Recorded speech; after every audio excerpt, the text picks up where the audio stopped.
அன்பான கடகராசி நேயர்களே, சந்திரனை ராசி அதிபதியாக கொண்டவங்க ரொம்பவே அமைதியாக இருப்பாங்க.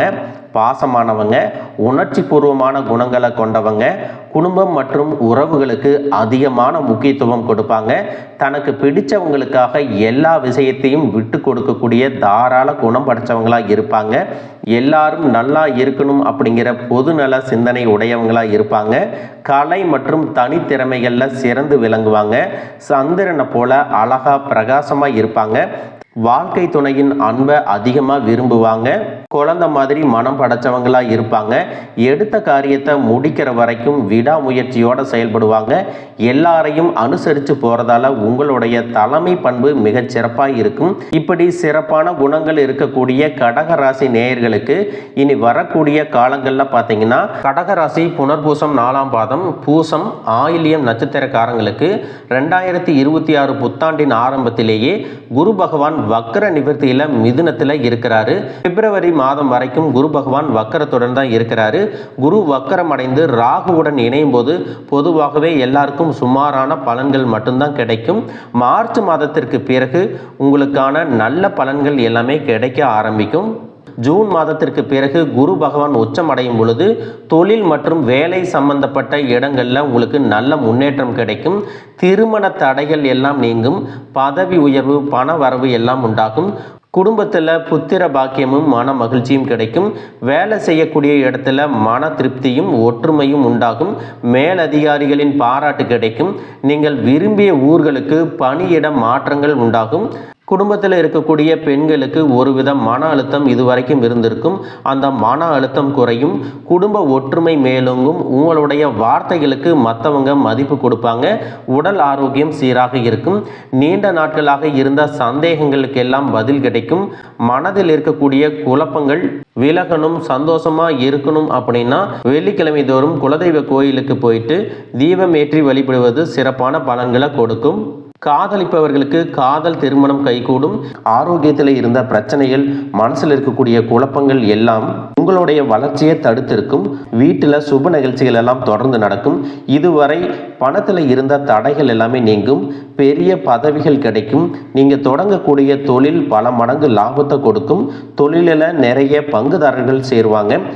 நீண்ட நாளாக நீங்கள் கனவு கண்டிருந்த வாழ்க்கை உங்களுக்கு பலிக்க போகுது. குடும்பத்தில் இருந்த சின்ன சின்ன பிரச்சனைகள் எல்லாமே தீரும்.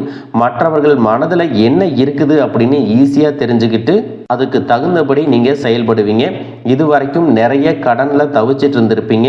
ஒரு கடனுக்கு வட்டி கட்ட இன்னொரு கடனை வாங்கியிருப்பீங்க. உங்ககிட்ட இருக்கக்கூடிய கடன்களை எல்லாம் அடைக்கக்கூடிய யோகம் இனி வரக்கூடிய காலங்களில் வரப்போகுது. பிரிந்த காதலர்கள் எல்லாமே மீண்டும் சேருவாங்க. மனசுக்கு பிடிச்ச மாதிரி வேலைகள் கிடைக்கும். வீட்டுக்கு தேவையான பொருட்களை எல்லாமே வாங்குவீங்க. எதிர்பாராத அதிர்ஷ்டம் உங்களுக்கு கிடைக்கும். அஷ்டமத்துக்கு குரு பார்வை இருக்கும்போது உங்களுக்கு நல்ல பலன்கள் மட்டுமே கிடைக்கும். திடீர் திருமணம், எதிர்பாராத குழந்தை பாக்கியம் எல்லாமே ஏற்படும். எந்த ஒரு விஷயத்தை செய்யும் பொழுதும் குலதெய்வத்தை வழிபாடு செஞ்சுட்டு குடும்பம் மற்றும் பெரியவர்களிடத்துல ஆலோசனை கேட்டுட்டு ஆரம்பிச்சிங்கன்னா அது உங்களுக்கு சிறப்பான பலன்களை கொடுக்கும். நீங்களாகவே தனித்து எந்த ஒரு முடிவை எடுத்தாலும் அது உங்களுக்கு சின்ன சின்ன பிரச்சனைகளை கொண்டு வரும். அப்படிங்கிறதுனால கலந்து ஆலோசிக்கிறது நல்லது. இன்னும் சிலருக்கு பார்த்தீங்கன்னா, குடும்பத்தில் தன்னுடைய வாழ்க்கை துணை முழுசாக புரிஞ்சுக்காம உடல் அளவிலையும் மனதளவிலையும் ரொம்பவே கஷ்டத்தை கொடுத்து நிம்மதி இல்லாமல் ஒரு வாழ்க்கையை ஏனோ தானோ அப்படின்னு வாழ்ந்துட்டு வர மாதிரி இருந்திருக்கும். மார்ச் மாதத்திற்கு பிறகு உங்களுடைய வாழ்க்கை முறை மாறும். மனதில் இருந்த மன அழுத்தங்கள் எல்லாமே குறையும். குழந்தைகள் மூலமாக மகிழ்ச்சி கிடைக்கும். குடும்ப உறவுகள் உங்களுக்கு ஆதரவு கொடுப்பாங்க. வேண்டுமென்றே உங்களுக்கு தொல்லைகளை கொடுத்து வந்த குடும்ப உறவுகள் தன்னுடைய செயலுக்கு வருத்தம் தெரிவித்து உங்ககிட்ட மன்னிப்பும் கேட்பாங்க. உங்களுடைய வாழ்க்கை துணையின் சில உறவுகளை விட்டு நீங்க பிரிஞ்சிருப்பீங்க. இதற்கு பிறகு உங்களுடைய தனிப்பட்ட வாழ்க்கையில யாரும் குறுக்கீடு செய்ய மாட்டாங்க. சில உறவுகளை கையாளும் போது உங்களுக்கு மன உறுதி அதிகமாக வேணும். எல்லா இடத்துலையும் எல்லாரையும் அனுசரித்து போகணும் அப்படிங்கிற குணம் உங்களுக்கு இயல்பாகவே இருந்தாலும் சில இடங்களில் அவங்க செய்யக்கூடிய தவறுகளை கண்டிக்கிறதுக்கும் அவங்களாகவே அதை திருத்திக்கிறதுக்கும் நீங்கள் ஒரு காரணமாக இனி இருக்க போகிறீங்க. உங்களுடைய மன வலிமையை அதிகரிக்க வெள்ளிக்கிழமைகளில் துர்க்கை அம்மனுக்கு அபிஷேகம் செஞ்சு வழிபடலாம். படிக்கக்கூடிய மாணவர்களுக்கு படிப்பில் சிறந்து விளங்குவாங்க. தானாகவே கற்றுக்கிறக்கூடிய ஆர்வம் அதிகரிக்கும்.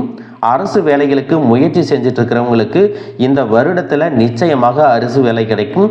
புதிய வாகனங்கள், வீடு மற்றும் சொத்துக்களை எல்லாமே வாங்குவீங்க. வயோதிகத்தில் தன்னுடைய குழந்தைகளோட சண்டை போட்டுக்கிட்டு மன கஷ்டத்திலையும் பிரச்சனைகளையும் உண்டாக்கிட்டு இருந்தவங்க தன்னுடைய தவறுகளை உணர்ந்து குடும்பத்தோடு ஒன்னா சேருவாங்க.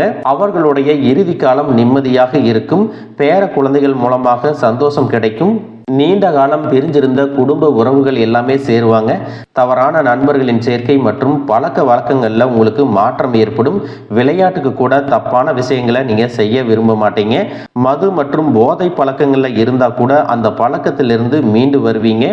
ஆரோக்கியத்தில் இருந்த நீண்ட கால பிரச்சனைகள் தீர்வதற்கு சரியான சிகிச்சை முறைகளையும் மருந்துகளையும் நீங்க எடுத்துக்கிட்டீங்கன்னா சில மாதங்கள்லேயே உங்களுடைய உடல்நிலை சீராகும். கணவன் மனைவி நீண்ட காலம் பிரிஞ்சிருக்கிறீங்க அப்படின்னா வாழ்க்கையினுடைய தத்துவத்தை புரிஞ்சிருப்பீங்க. பிரிவினுடைய வலியை உணர்ந்திருப்பீங்க. உங்களோட மனசு ஓரளவுக்கு பக்குவப்பட்டிருக்கும். உங்க வாழ்க்கை துணையின் செயல்பாடுகள் சரியாக இருந்துச்சுன்னா சேர்ந்து வாழ்வதற்கான அத்தனை முயற்சிகளையும் நீங்க எடுக்கலாம். அதுவெல்லாம் உங்களுக்கு நல்ல முடிவுகளை கொடுக்கும். குடும்ப உறவுகள் மற்றும் நண்பர்களுடைய முயற்சியால உங்களுக்கு புதிய வாழ்க்கை கிடைக்கும். நமக்கு இருக்கிற இந்த வாழ்க்கையை நம்ம சிறப்பாக வாழணும் அப்படின்னா நம்ம விட்டு கொடுத்தாதான் நமக்கு மற்றவங்க விட்டு கொடுப்பாங்க அப்படிங்கிறத நீங்கள் எப்பவுமே மனசில் வச்சுக்கணும். தேவையான இடங்கள்ல அன்பு காட்டுங்க. அவசியமான இடங்கள்ல கண்டிப்பாகவும் நீங்கள் நடந்துக்கணும். இதுவெல்லாம் மற்றவங்களுடைய வாழ்க்கையில் நடக்கும். எனக்கு நடக்குமா? இதுவரைக்கும் நான் கஷ்டத்தை மட்டும்தான் அனுபவிச்சு வந்திருக்கிறேன், எனக்கு இந்த வாழ்க்கை வேண்டாம் அப்படின்னு என்னைக்கும் இந்த வாழ்க்கையை வெறுக்காதீங்க. சந்தேகமும் படாதீங்க. இந்த வாழ்க்கையில் ஒவ்வொரு விஷயத்தையும் முயற்சி செய்கிறவங்க தோத்தாலும் ஜெயிச்சுக்கிட்டு தான் இருக்காங்க.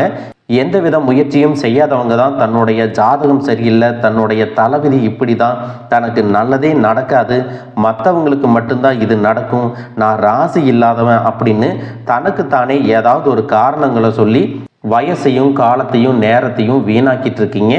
நம்ம வாழ்க்கையில் சின்ன மாற்றங்கள் மிகப்பெரிய சந்தோஷத்தை எதிர்காலத்தில் கொடுக்கும் அப்படிங்கிறத நீங்கள் நினைவில் வச்சுக்கணும். எல்லா இடத்துலையும் எல்லாரையும் மாற்றணும் அப்படிங்கிற மனநிலை இல்லாமல் எது உங்களுடைய வாழ்க்கைக்கு தேவையோ அதை நீங்கள் மாற்றிக்கணும் அப்படிங்கிறத நீங்கள் கவனத்தில் வச்சுக்கணும். உங்களுடைய சந்தோஷமான வாழ்க்கை நீங்கள் எடுக்கக்கூடிய முடிவுகளில் தான் இருக்குது. இது வரைக்கும் நீங்கள் செஞ்ச நல்ல விஷயங்களும் தான் இப்போ வரைக்கும் உங்களை வாழ வச்சுக்கிட்டு இருக்கு. இனிமே தான் உங்களுடைய வாழ்க்கையை நீங்கள் நிம்மதியாக வாழ போகிறீங்க. பொது வாழ்க்கையில் இருக்கிறவங்களுக்கும் அரசியலில் இருக்கிறவங்களுக்கும் பார்த்தீங்கன்னா கடினமான உழைப்புக்கு பிறகு உங்களுக்கு மக்களுடைய செல்வாக்கு அதிகரிக்கும். புதிய பதவிகளும் பொறுப்புகளும் கிடைக்கும். முக்கியமாக பெண்களுக்கு திடீர் அதிர்ஷ்டம் உண்டாகும். சினிமா, இசை, கலைத்துறையில் இருக்கிறவங்களுக்கு அவர்களுடைய முயற்சிகள் சிறந்த பலனை கொடுக்கும். கொஞ்சம் கொஞ்சமாக பணத்தை சேமிக்கணும் அப்படின்னு ஆசைப்படுறவங்க வங்கிகள் மற்றும் தபால் நிலையங்கள், பங்கு சந்தைகளில் முதலீடு செய்யறது மிகப்பெரிய பலனை பிற்காலத்தில் கொடுக்க போகுது. இன்னும் சிலருக்கு பார்த்தீங்கன்னா எத்தனையோ காரணங்களை எல்லாம் சொல்லி அவர்களுடைய திருமணங்கள் தடைபட்டு நின்றிருக்கலாம். புத்தாண்டுக்கு பிறகு உங்களுடைய மனசுக்கு பிடிச்ச மாதிரியான வரன் கிடைக்கும். நல்ல புரிதலோடு இனிமையான திருமண வாழ்க்கை அமையும். ஐடி மற்றும் கணினி துறையில இருக்கிறவங்களுக்கு பணியிட மாற்றம் இருக்கும். வருமானம் அதிகரித்தாலும் செலவுகளும் அவங்களுடைய சேமிப்பை குறைக்கும். திட்டமிட்டு செயல்படுவதன் மூலமாக தன்னுடைய வருமானத்தின் ஒரு பகுதியை சேமிக்க முடியும். பூர்வீக சொத்துல இருக்கக்கூடிய பிரச்சனைகள் எல்லாம் தீரும். துரோகிகள் உங்களை விட்டு விலகி போவாங்க. உங்க மேல இருக்கக்கூடிய வழக்குகள் எல்லாமே தீரும். கண்ணுக்கு தெரியாத எதிரிகளையும் நீங்க ஜெயிச்சு முன்னேறி வருவீங்க. அசையும் மற்றும் அசையா சொத்துக்கள் எல்லாத்தையும் வாங்குவீங்க. வீட்டுல சுபகாரியங்கள் நடக்கும் பொழுது நீண்ட காலமாக பிரிஞ்சிருந்த உறவுகள் ஒன்றாக சேர்வதற்கான வாய்ப்புகள் கிடைக்கும். சகோதரர்களுடன் இருந்த மனக்கசப்புகள் எல்லாமே நீங்கும். குடும்ப ஒற்றுமை பலப்படும். தாய் மற்றும் தந்தை வழி உறவுகள் வழியாக சின்ன சின்ன இடையூறுகள் வந்தாலும் எல்லாவற்றையும் கடந்து நீங்க வருவீங்க. புதிய அனுபவங்கள் எல்லாமே கிடைக்கும். கடவுளை முழுசா நம்புங்க. கிரக நிலைகள் உங்களுக்கு துணை செய்யும். உங்களுடைய வேண்டுதல்கள் எல்லாமே பலிக்கும். இந்த 2026ஆம் ஆண்டுல நீங்களும் சரி, உங்களை சுற்றி இருக்கிறவங்களும் சரி, புதுவிதமான வாழ்க்கையை சந்தோஷமா வாழ போறீங்க.